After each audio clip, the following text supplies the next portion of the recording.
Primero voy a hacer una corta introducción al tema y luego ya hablaré un poco del ponente. Somos seres conscientes y al mismo tiempo somos parte de la naturaleza. Es decir, somos observadores de la naturaleza y al mismo tiempo parte de ella. Esta es una situación aparentemente contradictoria que ha llevado al ser humano a ser un enigma para sí mismo. ¿Cómo se relaciona mi ser consciente con mi cuerpo y con la naturaleza que me rodea?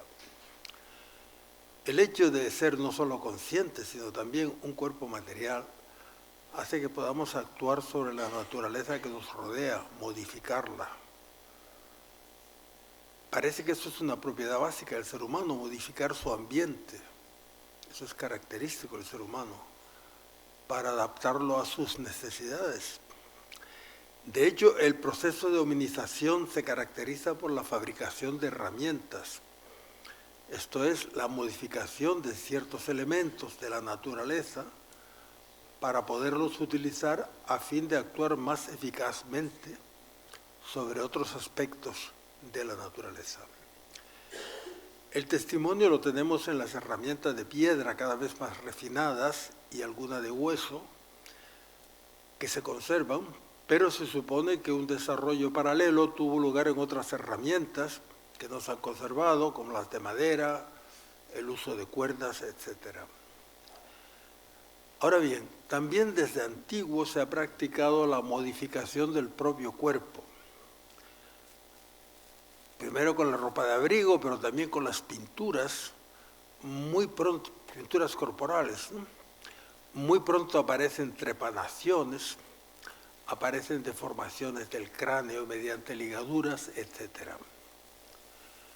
Vemos que a lo largo de la historia el hombre ha vivido casi siempre dominado por una naturaleza a merced de la cual se encontraba, regida por unas fuerzas que él no entendía y que muchas veces percibía como hostiles, que había que aplacar con ceremonias, con sacrificios, incluso con sacrificios humanos. El cristianismo desdivinizó a la naturaleza,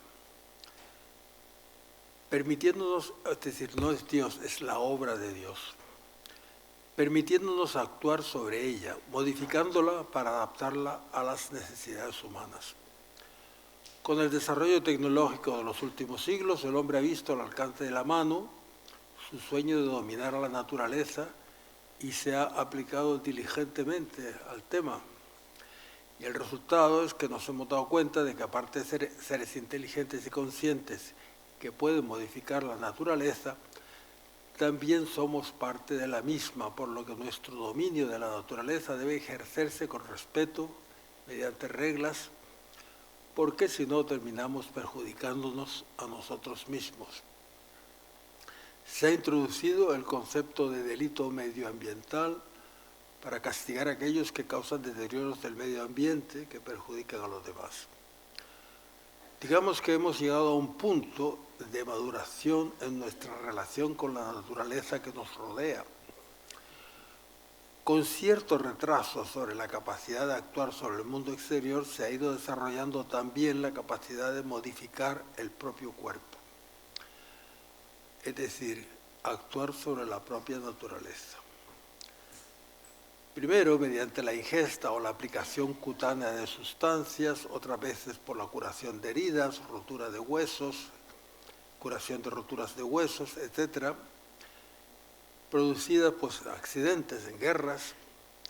Han ido apareciendo luego prótesis como muletas, gafas, prótesis dentales, gafas, audífonos, marcapasos, incluso electrodos de estimulación cerebral, electrodos en el oído para estimular la audición, etc.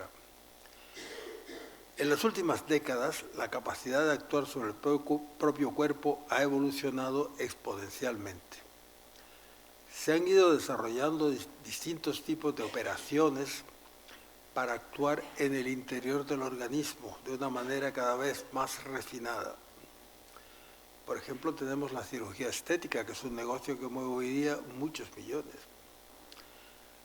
Cabe la pregunta, por ejemplo, ¿es lo mismo operarse del apéndice para salvar la vida que operarse por tener un cuerpo más acorde con determinados cánones de belleza? ¿Es éticamente lo mismo?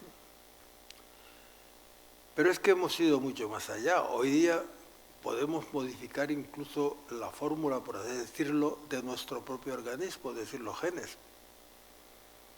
Aquí cabe todavía más la pregunta, ¿hasta qué punto debemos hacer eso? Debemos sentar límites en el trato con nuestro propio cuerpo. Fijaos que en el trato con la naturaleza exterior pues ya tenemos una serie de reglas y cánones, pero en el trato con el propio cuerpo parece que no hay límites.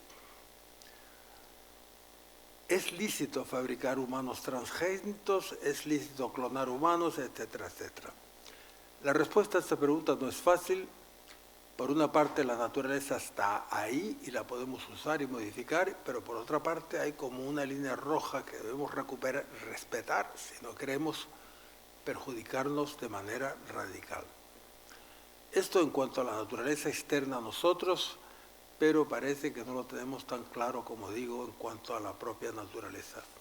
Y un poco sobre estos temas nos va a hablar Manuel Alfonseca, que es ingeniero de telecomunicación por la Universidad Politécnica de Madrid, doctor ingeniero de telecomunicaciones también por la Universidad Politécnica de Madrid, licenciado en informática por la misma universidad, ha sido miembro del profesorado de la Universidad Politécnica y Complutense y la Autónoma de Madrid, ha sido profesor titular de universidad desde 1988 y catedrático de lenguajes y sistemas informáticos desde 2007. Ha estado adscrito al Departamento de Ingeniería Informática de la Escuela Politécnica Superior de la Universidad Autónoma desde 1993 y fue su director entre 2001 y 2004. Ha trabajado en el Centro de Investigación UAM-IBM, alcanzando en IBM en 1986 la categoría profesional de asesor técnico superior. Ha investigado sobre simulación digital continua, simulación de sistemas complejos, bases de datos y gráficos, métodos eficientes de construcción de intérpretes, inteligencia artificial, programación orientada a objetos, fractales y gramáticas de desarrollo paralelo e interfaces de usuario, habiendo colaborado con científicos de los centros de investigación de IBM en Winchester, en el Reino Unido, Yorktown Heights, Hudson, San José y Santa Teresa y Tokio, Japón. Sus investigaciones han dado lugar a artículos publicados en revistas y libros internacionales de prestigio como IBM, IBM Journal of Research and Development, IBM Systems Journal y revistas de ACM y IEEE. También ha publicado 5 libros de texto, varios libros de divulgación científica y numerosos artículos de este tipo en periódicos de gran difusión. Ha dirigido diversos proyectos internacionales que se han plasmado en 16 productos internacionales de IBM, más otros 5 proyectos internos de esta compañía. Ha sido investigador principal en varios proyectos del Plan Nacional de Investigación Español y ha dirigido 7 tesis doctorales. Ha impartido conferencias acerca de sus trabajos de investigación en instituciones de prestigio de diversos países, como diversos centros de investigación de IBM en los Estados Unidos y Japón, o en las conferencias europeas de usuarios de dicha empresa. Pero también tiene otra faceta, porque aparte de publicar varios libros de divulgación científica, y más, ha publicado también más de 20 considerados de literatura infantil y juvenil, habiendo obtenido el Premio Lazarillo en 1988. También fue finalista del mismo premio en 1987 y finalista del Premio Elena Fortún en 1988. 3 de sus libros han aparecido en la lista de honor de la CCEI, uno de ellos como finalista del premio. O sea, es una persona de amplia formación, tanto técnica, con muchas facetas de la formación técnica, como humanista, intereses también humanistas y que nos puede dar una visión bastante completa de este tema que nos ocupa. Sin más, de la palabra. Bueno, como ha dicho Molina, este tema es muy amplio. Ha dado un pequeño esbozo de todos los campos que podría abarcar. Entonces, claro, en 45 minutos de presentación pues, tampoco hay tiempo de ocuparse a fondo del tema. Así que me voy a limitar a hacer un par de puntos de cada uno de los dos temas principales, límites del dominio sobre el medio ambiente y sobre el propio cuerpo. Y voy a hablar de un par de puntos sobre el medio ambiente y otro par sobre el propio cuerpo. La presentación está dividida así. Primero voy a hablar un poquito como introducción sobre qué es la tecnología y cómo avanza. Después hablaré de los límites que encuentra la tecnología. Después hablaré de los límites del dominio sobre el medio ambiente y, por último, sobre el propio cuerpo. ¿Qué es la tecnología? Pues es una ciencia aplicada que permite diseñar y construir herramientas. Ese es el objetivo de la tecnología. Hay ciencia pura y hay ciencia aplicada, y la ciencia aplicada, en general, se puede llamar tecnología. Estas herramientas que construye la tecnología facilitan nuestra adaptación al medio ambiente y facilitan nuestro dominio sobre el medio ambiente y hacen también posible el dominio sobre el propio cuerpo. Todo se hace por medio de tecnología. Entonces, cualquier avance tecnológico es una herramienta, pero ocurre que las herramientas no son ni buenas ni malas. Por ejemplo, lo que es bueno o es malo es el uso que se haga de ellas. Por ejemplo, un martillo, ¿es bueno o es malo? Si coges el martillo y lo utilizas para colgar un cuadro donde todo el mundo pueda verlo, pues entonces estás haciendo buen uso del martillo. Pero si coges el martillo e intentas romper la Piedad de Miguel Ángel, como ocurrió realmente, pues entonces estás haciendo un mal uso del martillo. Pero el martillo no es ni bueno ni malo. Lo que es bueno o malo únicamente es el ser humano. Cualquier herramienta que construyamos y que desarrolle la tecnología puede utilizarse mal. En la conferencia anterior nos han hablado del profesor Lejeune, que descubrió la trisomía del cromosoma 21 como causa del síndrome de Down y cómo señalaron que ese descubrimiento se había utilizado en sentido contrario de como él quería que se utilizase. Es decir, desde el punto de vista de ese profesor, se utilizó mal. Entonces, siempre que inventemos una herramienta, que hagamos cualquier cosa, debemos tratar de prever y procurar evitar sus malos usos. Eso, en general, es imposible, pero podemos hacer lo que podamos, debemos hacer lo que podamos para evitarlo. Vamos a poner un ejemplo. Un avance tecnológico muy importante es el descubrimiento del uso del fuego. De hecho, el hombre es la única especie biológica capaz de usar el fuego. El uso del fuego es una herramienta y permite obtener resultados favorables. Por ejemplo, permitió al hombre emigrar a climas fríos, protegerse contra los predadores, cocinar, obtener metales. Todo eso son buenos usos de esta herramienta. Pero también el fuego puede utilizarse mal. Por ejemplo, puede provocar un incendio. El fuego produce humo y el humo es difícil de respirar. Y puede usarse también el fuego como arma letal. Esos serían malos usos del fuego. Entonces, ante cualquier avance tecnológico tenemos tres opciones. Podemos llegar a la conclusión de que sus efectos negativos son demasiado grandes y podemos abandonar su uso. O bien, podemos seguir adelante con su uso y aguantarnos con los problemas que provoca. O podemos intentar mejorar la tecnología para eliminar los inconvenientes o poner reglas de uso para evitar también los malos efectos. Por ejemplo, en el caso del fuego, en la Edad Media se inventó la chimenea para evitar el humo, los malos efectos del humo. Entonces, el fuego dentro de una casa, en Roma, las casas tenían un agujero en el techo, el fuego estaba en el atrio, y el humo más o menos subía hasta el techo, pero entre tanto se llenaba de humo todo el atrio. Cuando en la Edad Media inventaron la chimenea, ese problema se resolvió tecnológicamente.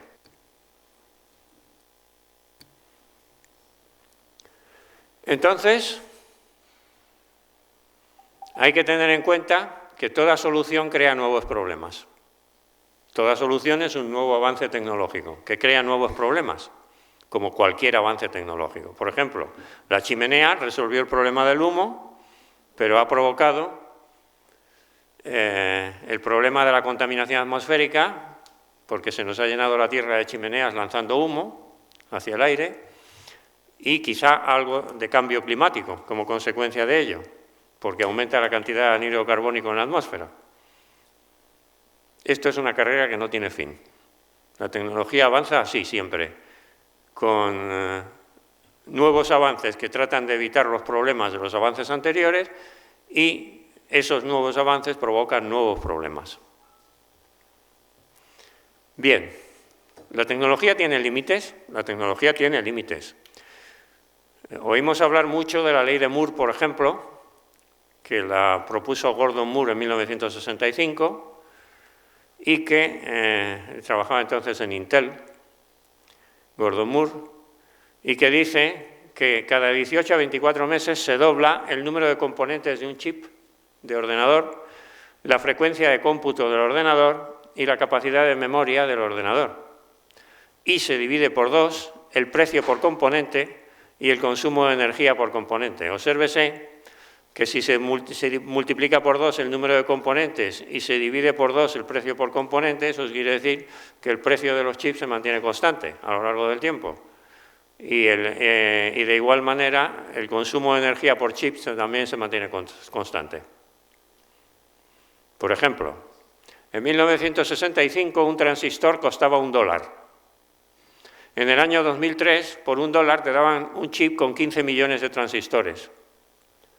Entonces, esto significa que se había duplicado 23,85 veces en 38 años el número de componentes. Es decir, una vez cada 1,6 años. La ley de Moore decía entre 1,5 y 2, pues está dentro del margen. O sea que, por lo menos entre 1965 y 2003, la ley de Moore se había cumplido. ¿Se va a mantener indefinidamente la ley de Moore? La ley de Moore da lugar a un ascenso exponencial. Que algo se duplique cada cierto número, cada tiempo constante, es un ascenso exponencial. Pues el propio Gordon Moore en el año 2003 dijo esto en la Academia de IBM. No exponential is forever. No existen exponenciales indefinidas. Porque siempre se alcanzarán límites, más pronto o más tarde. Por ejemplo, en el caso de los chips, llegará un momento en que se alcanzará el límite. Es evidente que no podemos hacer un transistor con menos de un átomo. Pues entonces, cuando se llegue a un átomo por transistor, ya no hay más límites que sobrepasar. O al consumo de energía. Él, en el año 2003, Gordon Moore, le daba a su propia ley unos 10 o 12 años más de aplicabilidad. Estamos en el 2019, o sea que ya se ha quedado atrás ese límite. ¿Se ha llegado al límite de la ley de Moore? Pues en algunas cosas sí, en otras no. Lo que ocurre es que en la realidad, en los sucesos naturales, los crecimientos exponenciales, como dice Gordon Moore, no existen. Los crecimientos suelen seguir una curva distinta, que es esta, que se ve ahora, que es la curva logística.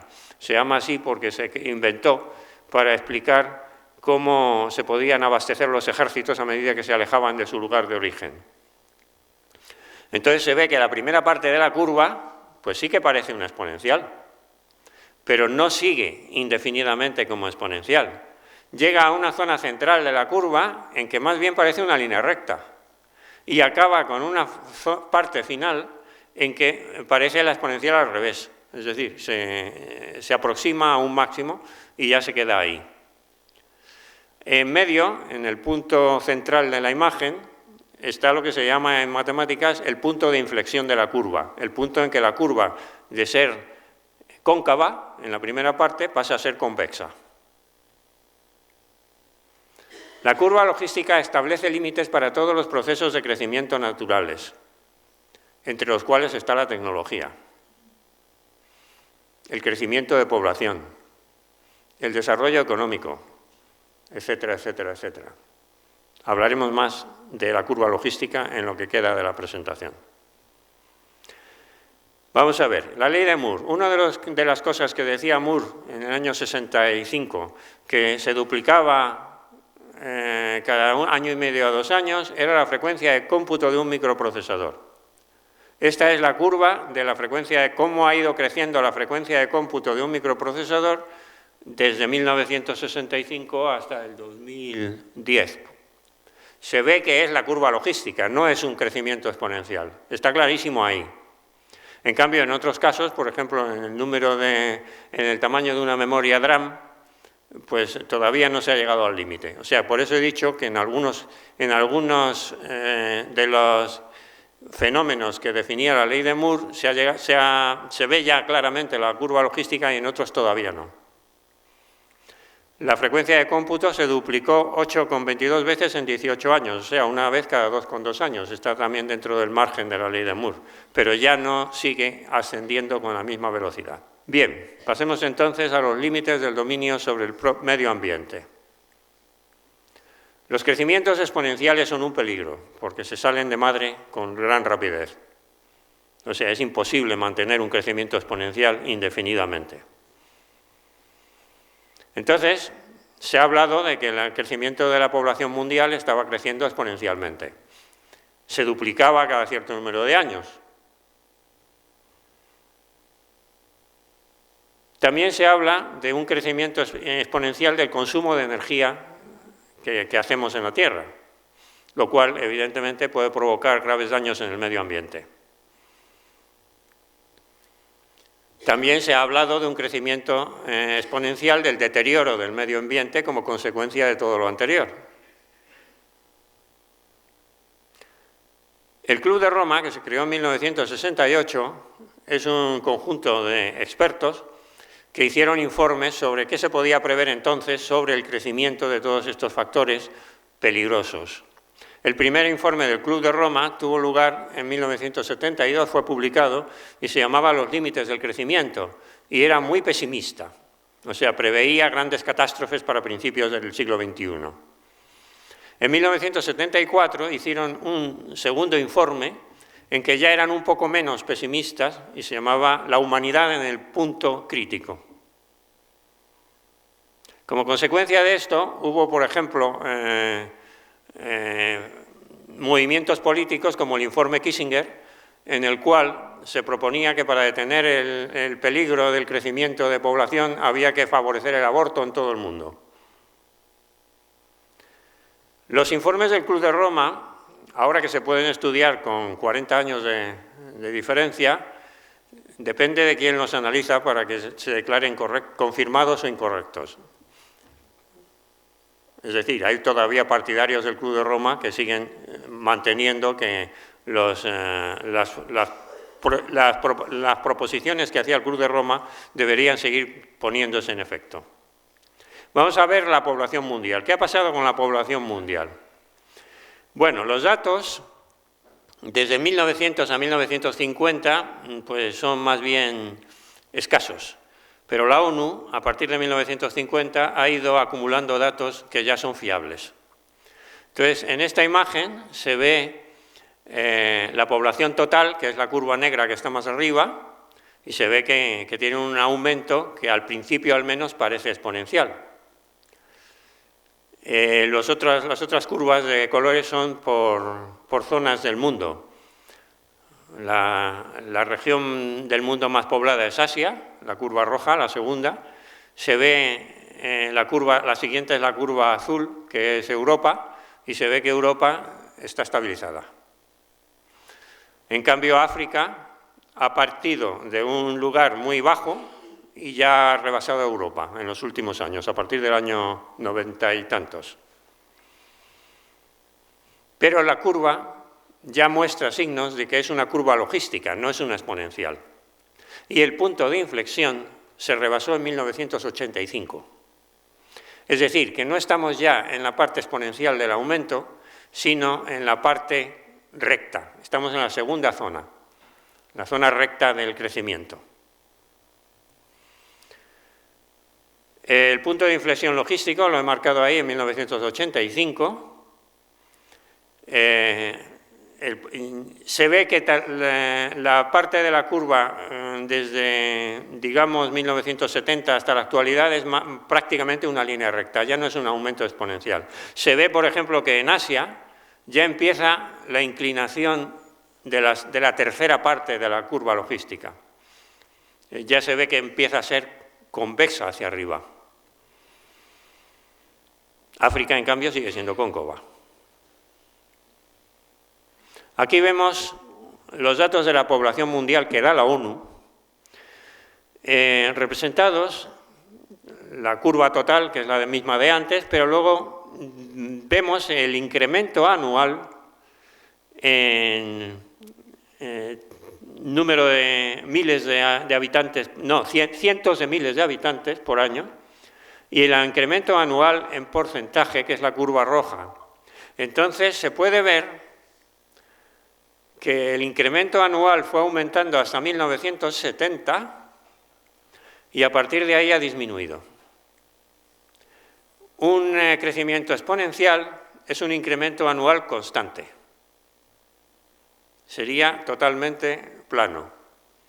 Sin embargo, se ve claramente que desde 1970 hasta la actualidad, el incremento anual, aunque tiene algunos altibajos, tiende a disminuir. Y casi está a la mitad de lo que estaba entonces. Llegó a estar a un 2% de crecimiento anual acumulativo y ahora está poco por encima del 1,2 aproximadamente. También lo podemos ver en la curva de incremento anual en cientos de miles de habitantes, que se ve que va aumentando hasta llegar a 1985, poco más, y después se ha estabilizado. Los datos de la ONU sobre la población mundial han sido publicados hasta el 2015. La ONU publica datos cada 5 años, de modo que y son múltiplos de 5 siempre. Los últimos datos publicados son en el 2015, los próximos serán en el 2020, o sea que el próximo año los publicarán.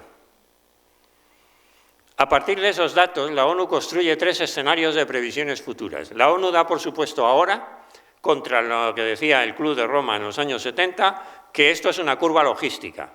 Y lo que ve es 3 escenarios que clasifica como escenario optimista, escenario medio y escenario pesimista. El escenario optimista dice que llegaremos al máximo de la población mundial, o sea, de la curva logística aplicada a la población mundial en 2050. El escenario medio en 2075 y el escenario pesimista en 2100. Estas serían las previsiones de la ONU para el escenario optimista. Optimista quiere decir que llegaremos antes al máximo de población. El aumento de población es consecuencia de que la tasa de natalidad es mayor que la tasa de mortalidad. Y aplicado al mundo entero, ahí tenemos lo que ha ido evolucionando la tasa de mortalidad y de natalidad desde el año 1950 hasta la actualidad, hasta el 2015, que son los últimos datos que tenemos, y luego, a partir del 2015, son previsiones hasta el 2050, que es cuando se alcanzaría el máximo de la curva logística. ¿Por qué se alcanzaría? Porque la tasa de mortalidad alcanzará el mismo valor que la tasa de natalidad. A partir de ahí, la tasa de natalidad pasará a ser menor que la tasa de mortalidad y a partir de entonces, no solo la curva logística parará el aumento de población, sino que empezará a disminuir. Observen que la tasa de mortalidad aumenta a partir de aproximadamente el año 2005, la tasa de mortalidad mundial. ¿Por qué aumenta la tasa de mortalidad mundial? Porque la población del mundo envejece. Y cuanto mayor sea la edad media, la media de edad de la población del mundo, pues más gente se muere, digamos. En cambio, la tasa de natalidad ha estado bajando de forma continua desde 1950 hasta la actualidad. Y se prevé, en el escenario de baja fertilidad, en el escenario favorable, que siga bajando más o menos como venía. El escenario medio consiste en pensar que va a bajar algo más despacio que hasta ahora, y en el escenario pesimista supone que la tasa de natalidad se va a mantener constante como la que hay ahora mismo. Es poco realista ese escenario. Entonces, Julio Gonzalo y yo hicimos un experimento de ver cómo habría cambiado la cosa si no se hubieran realizado unos 100 millones de abortos en el mundo, que es lo que se ha hecho desde los años 70, como consecuencia del plan Kissinger. Entonces, lo que hicimos fue estimar, vamos, no hay que estimar, si tenemos los datos hasta el 2015, sabemos cuántos nacimientos ha habido en el mundo. Y entonces sabemos cuántos abortos ha habido en el mundo y lo único que hacemos es quitar los abortos, o sea, sumar, si esos abortos no se hubieran realizado y se hubieran llegado a obtener un nacimiento, ¿qué habría pasado? Pues hemos hecho ese análisis y hemos llegado a la conclusión de que lo que habría pasado es que se habría alcanzado el máximo en este escenario en vez del 2050 hacia el 2070, con una población algo mayor. Es decir, si se hubiera dejado nacer a esos cientos de millones de personas a los que se les ha prohibido nacer y se les ha matado, lo que habría ocurrido es que habríamos tenido que repartir un poco, habríamos tocado a un poco menos el reparto de todos los bienes de la tierra si es que esos bienes no hubieran aumentado. O sea, que el aborto no ha servido para detener la población mundial, solo ha servido para que nos toque un poco más a cada uno de los que estamos vivos. Y, por tanto, es un procedimiento absolutamente egoísta. Este sería el escenario de fertilidad media. Como ven, se supone que el descenso de fertilidad, o sea, que la tasa de natalidad, descendería mucho más despacio de lo que ha venido descendiendo hasta ahora, incluso con el aborto. Por cierto, el aumento de la tasa de mortalidad ya se ha detectado en países como Estados Unidos y Europa. Estos son los tres escenarios. Ahí está la tasa de natalidad y la tasa de mortalidad en los tres escenarios que prevé la ONU. Y como ven, el caso del escenario pesimista, que es el rojo el que está arriba, lo que prevé es que hemos descendido la natalidad desde 1950 hasta la actualidad y que a partir de ahora va a crecer. Y luego se va a estabilizar más o menos en el mismo valor que tiene ahora. Por eso digo que es poco realista. No se ve que vaya a ponerse a crecer ahora. La curva de puntos que aparece a la izquierda de la línea de puntos vertical es la situación en Europa. En Europa la tasa de mortalidad ya ha sobrepasado a la tasa de natalidad. Pasamos al otro punto que voy a tocar, que es la predicción del consumo de energía. En 1968, en un artículo publicado en el Spectrum del IEE, Alexander Kusko hizo previsiones hasta el 2030 del consumo de energía mundial. En particular, se refirió al consumo de energía eléctrica. Y, utilizando los datos que había hasta entonces, predijo que el consumo de energía eléctrica seguiría doblándose aproximadamente cada 10 años. Era lo que había ocurrido en los 10 años anteriores, se había doblado. Con lo cual predijo que para el año 2000 se habría multiplicado por 10 el consumo de energía mundial y para el año 2030 se habría multiplicado por 80. Como estamos en 2019, el dato del 2030 todavía no lo tenemos, pero el del 2000 sí. ¿Qué pasó en el año 2000? Se había multiplicado por 2,5 en lugar de 10. O sea, había aumentado 4 veces menos de lo previsto. Y en el año 2012 se había multiplicado por 3,7, con lo cual en el 2030 de 80 nada, y de 10 tampoco. O sea, el crecimiento del gasto de energía en el mundo ha ido mucho más despacio de lo que se preveía en 1967. Y aquí tenemos las curvas. Y se ve que un crecimiento que por entonces era exponencial, porque se duplicaba cada 10 años, de pronto se convirtió en lineal. Es decir, la curva logística dejó de subir exponencialmente y pasó a la segunda fase, el crecimiento lineal. Es decir, hizo lo mismo que la población. Y el salto brusco se produjo en el año 1972, que fue el primer choque del petróleo, cuando la guerra entre los árabes y los israelíes, que dio lugar a que cortaran el grifo del petróleo, y entonces todo el mundo se puso a ahorrar energía. Y eso bastó para pasar el punto de inflexión de la curva logística y para convertir un crecimiento exponencial en un crecimiento lineal. Lo que pasó fue que estamos ya en la segunda fase de la curva logística. Es de prever que cuando la población mundial llegue a un máximo, el consumo de energía también llegará a un máximo. Puede que siga creciendo en parte, pero si luego disminuye la población mundial, probablemente se estabilizará. Y la causa, el punto de cambio fue la crisis energética del petróleo del 73. Bueno, se habla mucho de que hay que pasar a energías renovables, y todo esto tiene su sentido. Porque estamos gastando mucha energía. Y evidentemente, el gasto de energía es una cosa que puede contribuir a aumentar la temperatura de la Tierra, la temperatura global.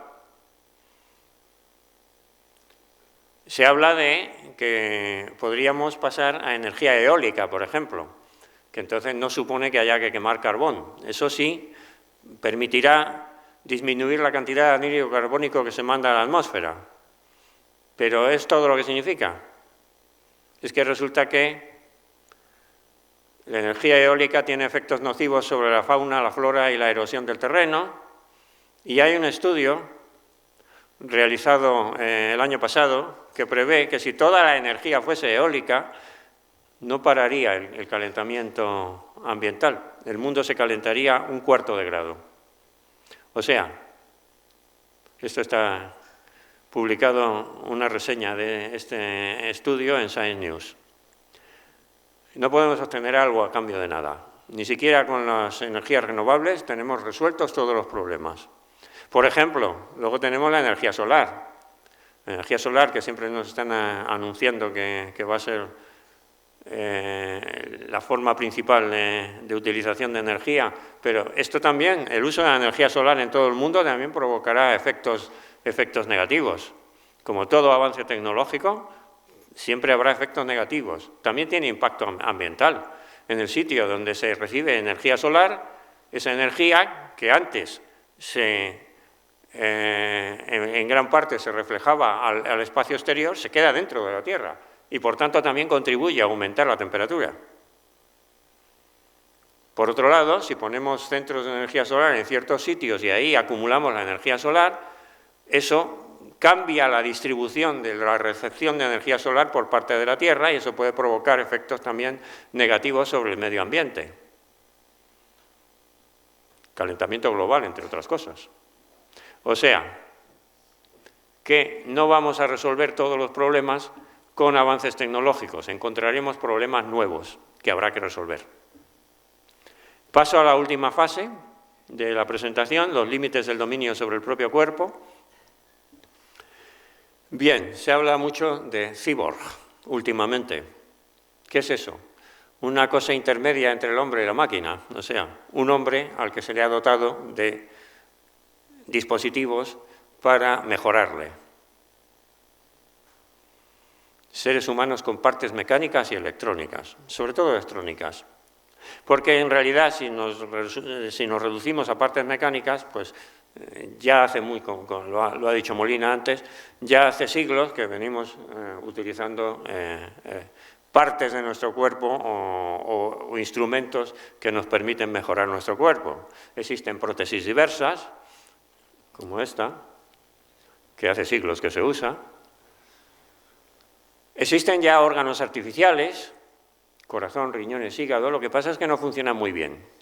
Sigue siendo necesario los trasplantes de otras personas fallecidas, porque, bueno, fallecidas o no, los riñones a veces son, e incluso el hígado, el corazón no, el corazón tiene que ser fallecido. los órganos artificiales que se han inventado hasta ahora solo sirven como para que una persona dure hasta que llegue el trasplante que necesita. Es decir, no son definitivos, pero se pueden mejorar. Obviamente podríamos llegar a tener órganos artificiales que hicieran innecesarios los trasplantes y que cuando alguien su corazón se estropea se le ponga un corazón artificial. Otras cuestiones ya que sí que tienen que ver más con la cuestión de cyborg. Esto es una cosa muy moderna, hace solo 2 o 3 semanas que salió la noticia de que había sido posible hacer dar el primer paso en la construcción de un dispositivo que traduzca directamente ondas cerebrales en palabras habladas. ¿Esto para qué sirve? Pues para las personas que son mudas, que no pueden hablar, que han perdido los órganos del habla y que simplemente pensando lo que quieren decir tuvieran un dispositivo que les permita hablar y que sean entendidos. Esto ya va más camino del cyborg. Otra cosa que yo veo que es factible a plazo no demasiado largo es el de hacer ojos artificiales para que los ciegos puedan ver, conectados electrónicamente con el nervio óptico, si es que el problema está en los ojos y no en el nervio óptico. Y luego ya está el cerebro conectado. Neil Harbisson es un inglés al cual le han concedido oficialmente la categoría de cyborg. Es la primera persona del mundo a la que se le ha concedido la categoría de cyborg.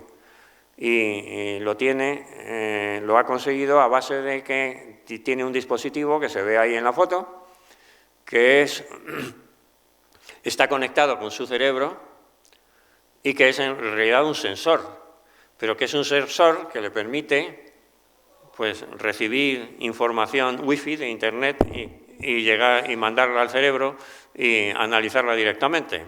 También le permite utilizar o sea, teniendo ahí un micrófono también en ese dispositivo, pues puede recibir información auditiva, pero no por los órganos auditivos del cerebro. O sea, esto ya es un paso hacia el cerebro conectado. Hay brazos robóticos también, que se puede mover el brazo o sea, una persona que ha perdido un brazo puede también ya se están dando pasos bastante avanzados para que pueda mover un brazo robot desde el cerebro directamente. Y como segundo punto, o sea, aquí evidentemente todavía hay mucho por hacer y hay mucho campo libre, campo abierto. Pero como objetivo, el transhumanismo sostiene que vamos hacia el superhombre y la inmortalidad. Y para esto se han propuesto 3 procedimientos diferentes. El aumento de la esperanza de vida. Y te dicen, cuando el aumento supere 1 año por año, seremos inmortales. Si la medicina consigue avanzar, esto no supone ninguna tecnología supernueva, significaría simplemente mejorar las herramientas médicas que tenemos ahora, esencialmente medicamentos, para que aumente la esperanza de vida, y si la esperanza de vida supera 1 año por año, el aumento de la esperanza de vida supera 1 año por año, entonces cada año nuestra esperanza de vida sube más de 1 año y por tanto no nos morimos nunca. Este es el primer procedimiento. ¿Realmente aumenta la esperanza de vida? Estos son los datos de la ONU sobre aumento de la esperanza de vida entre 1950 y 2010. La cuestión está en que durante 5 años, un quinquenio, sí que aumentó la esperanza de vida mundial más de 1 año por año, en los años 60. ¿Pero por qué? Porque aumentó a ese ritmo en los países donde era más baja, esencialmente en África y en Asia.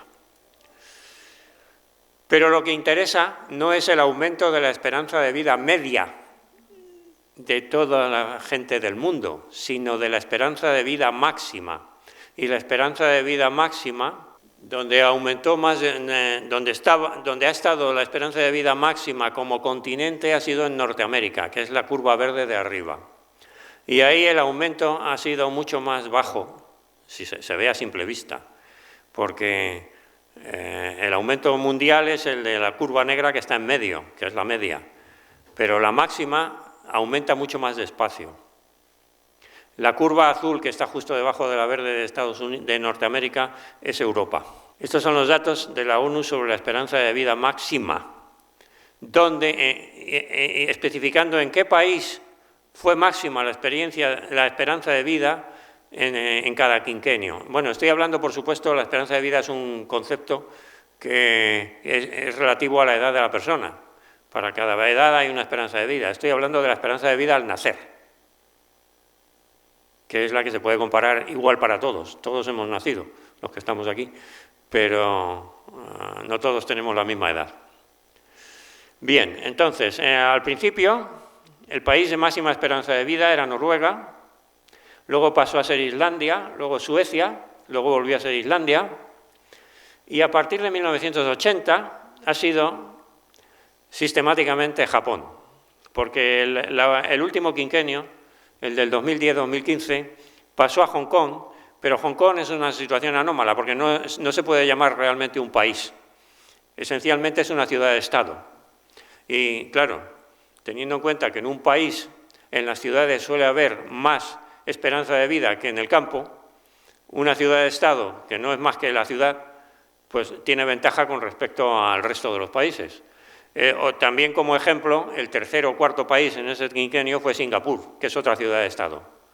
O sea, si eliminamos Hong Kong, el segundo país fue Japón, y lo que da la ONU como previsiones de esperanza de vida para el futuro está utilizando a Japón como país básico. O sea, suponiendo que Japón, que ha mantenido un lugar líder en aumento de esperanza de vida desde 1980, pues lo seguiría manteniendo. Y el número de años por año que aumentó la esperanza de vida en el país de máxima esperanza de vida, se puede ver que está muy lejos de un año por año. Y en la actualidad, pues parece que más o menos está del orden de 0,15 a 0,20 años por año. O sea que ese modo de alcanzar la inmortalidad parece lejano. Y no solo lejano, sino que la ONU prevé cuál va a ser la esperanza de vida hasta el año 2100. Y prevé que va a disminuir el aumento de esperanza de vida, de modo que hacia el 2100 solo aumentará 1/10 de año por año. Y se llegará entonces aproximadamente a unos 93 años de esperanza de vida en Japón y 83 en el mundo. O sea que de inmortalidad nada. Y la cuestión está en que hay dos conceptos muy distintos: esperanza de vida y longevidad. Esperanza de vida es el tiempo que nos queda de vida estadísticamente, mientras que longevidad es la vida máxima que se ha constatado. Y la vida máxima que se ha constatado es de alrededor de 120 años. Hay dos casos de dos personas que dicen que han pasado de los 120 años por unos días, y los dos casos están en entredicho. Uno es un japonés, que luego se descubrió que posiblemente su fecha de nacimiento era incorrecta porque correspondía a un hermano suyo mayor que murió antes. Y entonces él tendría una fecha de nacimiento posterior y por tanto no habría llegado a los 120 años. La otra es una señora francesa, que actualmente es la única que se considera que ha podido pasar de 120, y el año pasado un equipo ruso propuso que había habido un cambio, su hija cambió su identidad por la de su madre, por el motivo que fuera, y que entonces automáticamente pasó a tener la fecha de nacimiento de su madre y que entonces no habría pasado los 120 años. Este caso está en entredicho, no está resuelto, pero los dos son dudosos. En cualquier caso, no hay más que un caso probable de persona que haya rebasado los 120 años en toda la historia en que se lleva llevando números, haciendo números de la vida. Entonces parece que 120 años es un límite máximo de la vida humana, es el límite de longevidad. mientras que la esperanza de vida ha estado subiendo y sigue subiendo todavía. ¿Por qué? Pues vean ustedes los datos de mortalidad que da el Instituto Nacional de Estadística para España. Y ahí está la curva de mortalidad. Esta curva representa la probabilidad de morir, o el número de muertes, si quieren, el año que viene para cada edad. Es decir, si yo tengo 100 años, ¿cuál es la probabilidad de que me muera el año que viene? Y si yo tengo 0 años, ¿cuál es la probabilidad de que me muera el año que viene? Entonces observen que la curva roja, que es la del año 1900, es una curva que es una U, porque la máxima probabilidad de muerte estaba en el primer año de vida. El mayor número de niños, casi el 50%, se moría en el primer año de vida. Y luego también, por supuesto, volvía a subir y a los 100 años de edad había una probabilidad del 60% de morirse en el año siguiente. Esa curva está también provista por el Instituto Nacional de Estadística para el año 1990 y para el año 2013. Y se puede ver que lo que ha ocurrido es que ha bajado prácticamente a cero la mortalidad infantil. En realidad no ha bajado a cero, porque aquí falta el dato de antes de nacer. Y antes de nacer la probabilidad de morir es un 16% ahora mismo en España. Es el número de abortos provocados. 1 de cada 6 fecundaciones no llega a término por aborto provocado. Tampoco tiene en cuenta los abortos naturales. Pero la curva se está convirtiendo ahora en una L al revés. En vez de ser una U, ahora es una L al revés. Prácticamente no se muere casi nadie hasta que empieza a subir la edad por encima de 70 y entonces sube cada vez más deprisa y cuando llega a 100 está por encima del 50%. O sea, ¿qué ocurrirá si aumenta la esperanza de vida? Pues que la curva puede llegar a convertirse en una L al revés. Es decir, todo el mundo viviría 115 años aproximadamente y después se moriría en el año siguiente. La esperanza de vida crece, pero la longevidad no. Y la longevidad máxima anda por los 120 años. Segundo medio para alcanzar la inmortalidad. Descargar la conciencia en un ordenador. Bueno, el tercer medio ya lo he dicho, el de los cyborgs, a base de ir sustituyendo las partes a medida que se van deteriorando. Lo que ocurre es que hay un problema con los cyborgs. Es imposible alcanzar la inmortalidad, porque sí, a medida que envejece nuestro corazón podríamos sustituirlo por un corazón artificial, a medida que envejecen nuestros riñones también, pero ¿y el cerebro? El cerebro también envejece, y si nos cambian el cerebro dejamos de ser nosotros, luego no hay inmortalidad con ese procedimiento. Y entonces el tercer sistema es la descarga de la conciencia en un ordenador, también se habla mucho de ello. Nada, cuando te vas a morir, descargas tu conciencia en un ordenador y sigues viviendo indefinidamente dentro del ordenador. El problema es que no sabemos qué es la conciencia. ¿Qué es la conciencia? Pues hay 4 teorías filosóficas sobre qué es la conciencia. No digo científicas porque no son científicas, son filosóficas. Esto no hay datos científicos al respecto. Está el monismo reduccionista, que dice que la mente está totalmente determinada por el cerebro y que somos máquinas. El monismo emergentista, que dice que la mente es un fenómeno emergente que surge de un sistema complejo. No está determinado totalmente por el nivel inferior, pero surge de él exclusivamente. El dualismo neurofisiológico, que dice que la mente y el cerebro son diferentes, pero están unidos. Y el dualismo metafísico a lo Descartes, que dice que mente y cerebro son realidades diferentes y que el alma puede existir separada del cuerpo.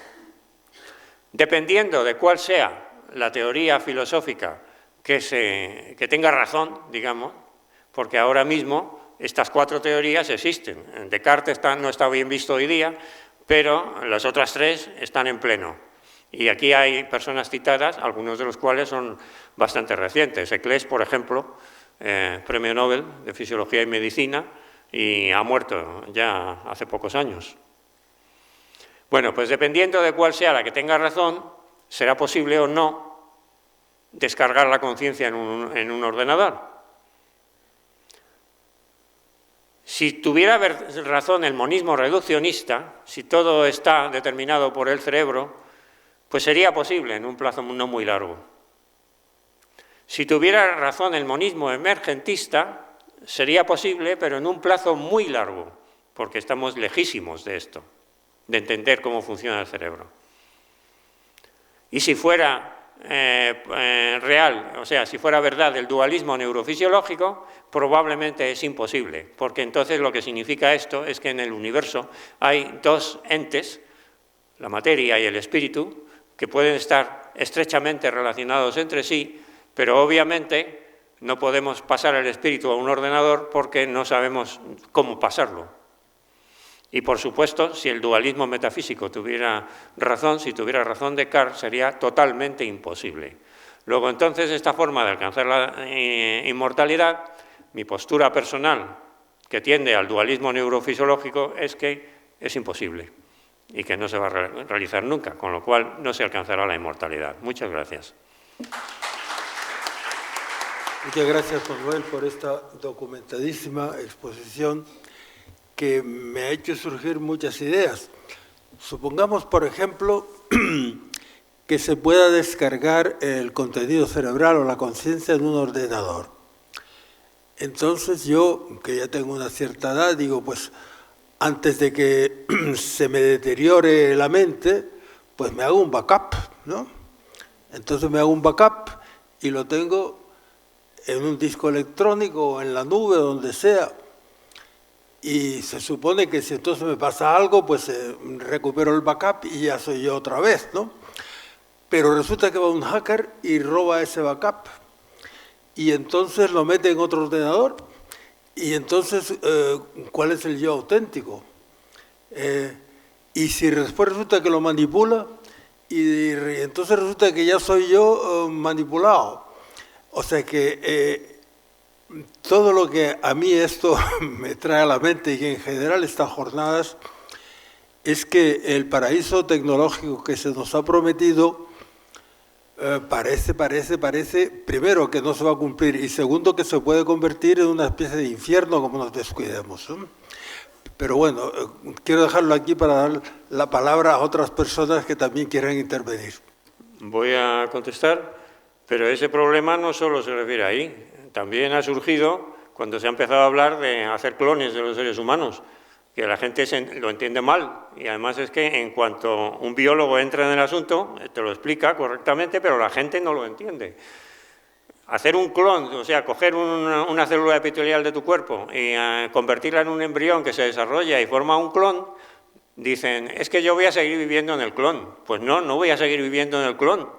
El clon será mi hermano gemelo, que ha nacido mucho después que yo, pero nadie ha dicho nunca que dos hermanos gemelos sean la misma persona.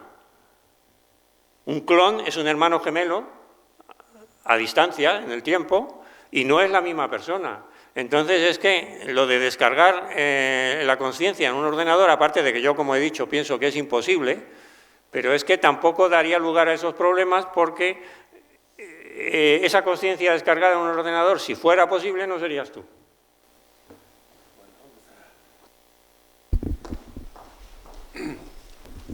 Muy sencilla pregunta, Manuel. Si tú descargas el cuerpo, vamos, nosotros mismos lo descargas en un ordenador, seríamos todo materia. ¿Sí? Todo materia. Bueno, sí, eso es lo que he dicho. Eso es lo que he dicho. Si fuéramos solo materia, sería posible en un plazo no muy largo. No, yo digo que no somos solo materia. Por eso digo que probablemente es imposible descargar la conciencia en un ordenador.